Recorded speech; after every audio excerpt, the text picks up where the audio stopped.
Hi, this is Jack Pollock at the IPG Media Lab. I'm alongside Robin Raskin, founder of Living in Digital Times, an organization that helps put on CE Week and a number of other tech conferences and exhibits year-round. Can you tell us a little bit about your organization and your role?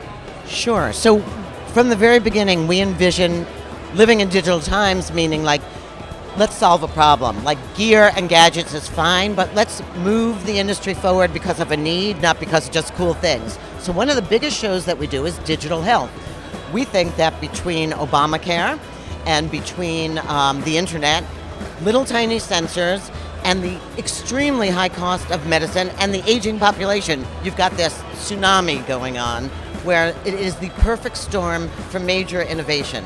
We're talking about swallowable pills, we're talking about apps to control your diabetes, we're talking about sensors that monitor all your body functions. This is going to revolutionize the health industry. Right now, if you're the patient, it's a mess. But once you start taking charge of your health and it's getting really competitive out there to help you prevent disease, we're extremely excited about the role technology will play. Mobile also has been a really power that whole experience. It's becoming kind of the hub where we connect to all of these different devices. That's something that you're seeing as well? 2 weeks ago, we announced at one of our shows, WellDoc, which is the first FDA-approved mobile app and reimbursable. So you can work in a company and actually get money back for using your app and monitoring your health.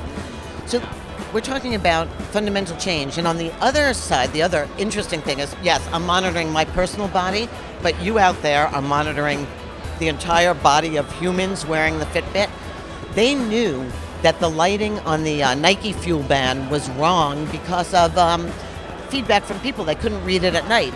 And they knew that by crowdsourcing. So once you have crowd giving you information, you can say, oh, there's a pocket of obesity. Maybe I should go in there, get a doctor on board with this plan.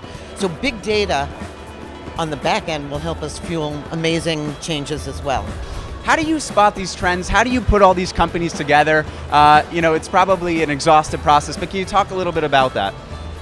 So I started my life here as the editor of PC Magazine. I got really used to spotting quality, and I would tell my own editors, I don't care if Microsoft has $1 million, your job is to find the best and make them into tomorrow's hits.